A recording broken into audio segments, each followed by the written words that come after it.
Hi, this is Congressman Tom Cole, the 4th District of Oklahoma, and this is another one of our congressional weekly chats.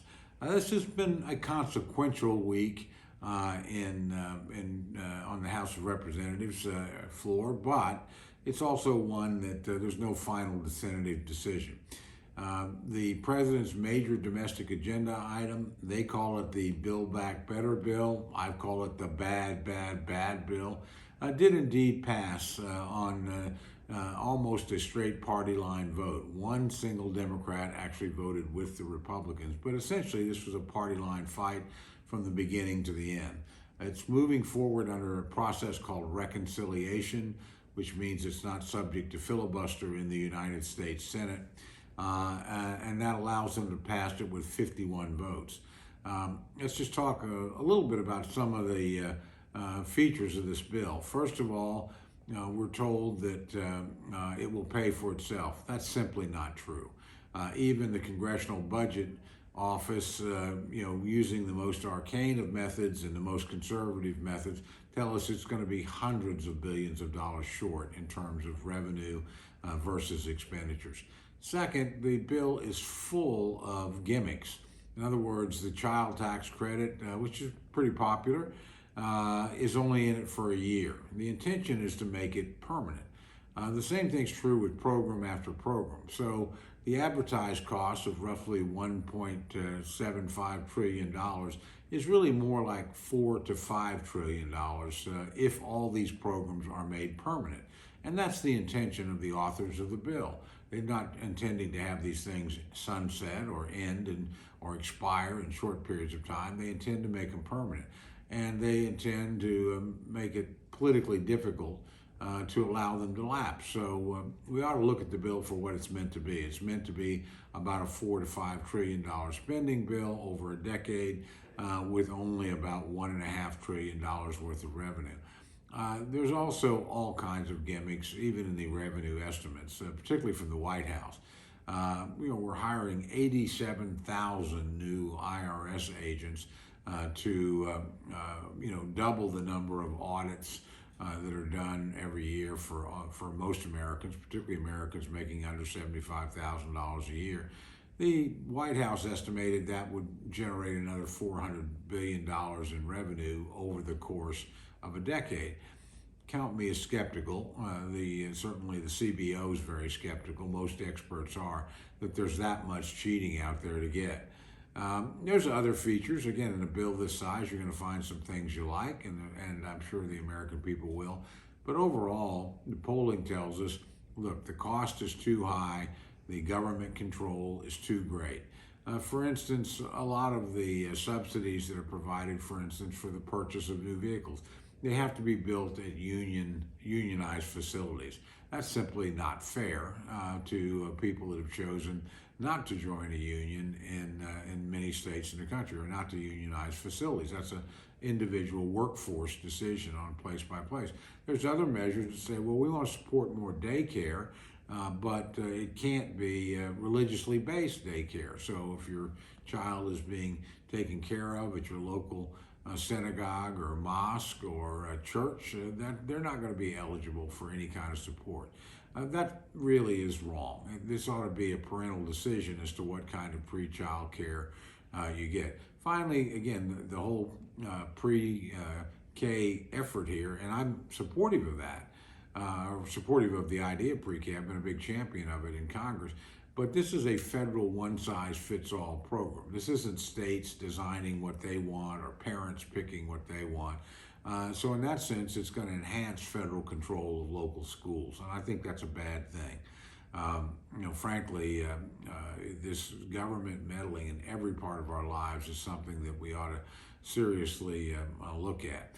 But at the end of the day, the imbalance between revenues and expenditures, I think, is the most damning feature of the legislation. What happens here from now? Well, it now goes over to the Senate, and in the Senate, it's going to change. A number of the items in the bill now, one of which is very bad, would legalize literally millions of illegal aliens in the country, is almost certain to be kicked out by the Senate parliamentarian as not relevant to the main focus of the bill, which is supposed to be expenditures and budget and taxes and revenue. So I think some of the worst features will disappear. I also think the bill's going to be rewritten by a couple of senators in ways that probably make it a little bit better, that probably knock some of the cost out, that probably favor the oil and gas and coal industries a little bit more. No question that Senator Joe Manchin from West Virginia has a huge say in what's going to happen here. No question that Kirsten Sinema from Arizona, again, who's been willing to break with her own party, has a huge say in what's going to happen. Now, while I expect the bill to get somewhat better, I think it'll take weeks or months to get there. It still has to then come back to the House. I also would expect that no Republican's going to vote for this. It's not going to get that much better. So if you're a Republican-leaning voter, you may think this is a little better than what the House sent over, but in the end, you're not likely to be in favor of the bill itself. And I would be very surprised if any Republican senators from any state in the union voted for it once it's done. But again, we'll wait and see. The real action's going to be in the Senate. That's going to create a dilemma in the House, because when the bill comes back, it'll be with the understanding that it can't change. It's this or nothing. Which brings up another interesting point about the bill leaving the House.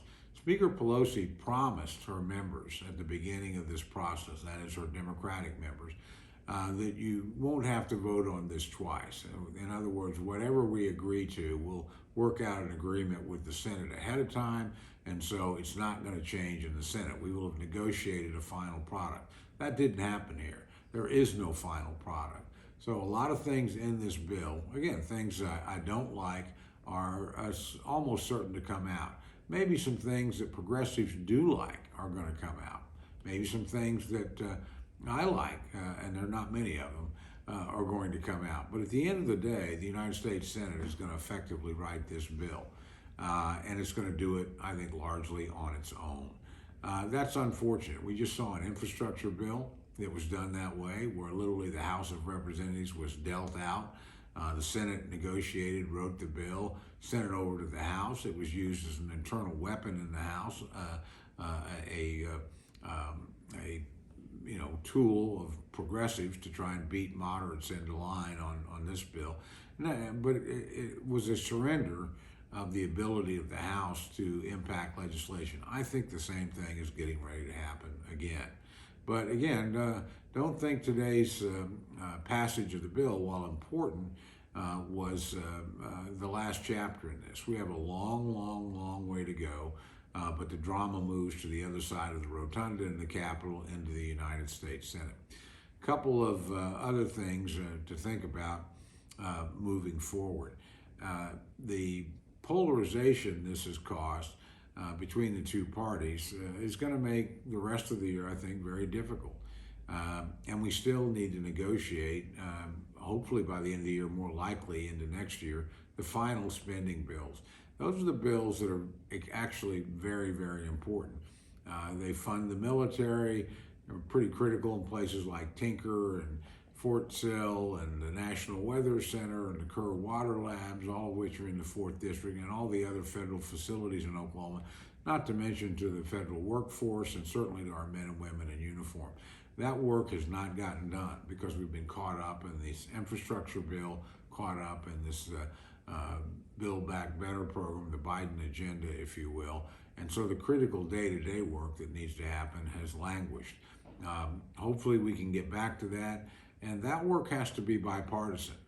I think the partisan nature, though, of what's happened in recent months in the Congress will make it extremely difficult to arrive at those agreements, but we're going to work at it and try to do our best. So with that, we're moving into the Thanksgiving season, and let me end on a happier note. No matter what you feel about the state of things today, no matter where you're at on the political spectrum, we all know when we think about it that we are the most fortunate people on earth. We live in the greatest country in the world. We live in the freest country that mankind has ever seen. And we live in a country that provides more opportunity and more security for its citizens than any other nation ever has in the history of mankind. It's a remarkable thing. So this Thanksgiving, as I hope you gather around your table with your family, you give thanks to the extraordinary blessing that we've all been given by living in the remarkable United States of America.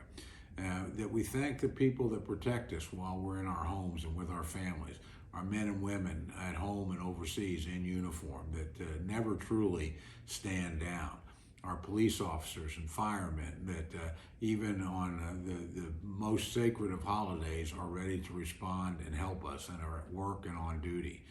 Frankly, to the people that just work in the stores and make this remarkable country go, or the farmers that farm, or the energy producers that make sure we have the heat and the light that we need. We depend on one another as a people, and we've never let one another down in the things that really count.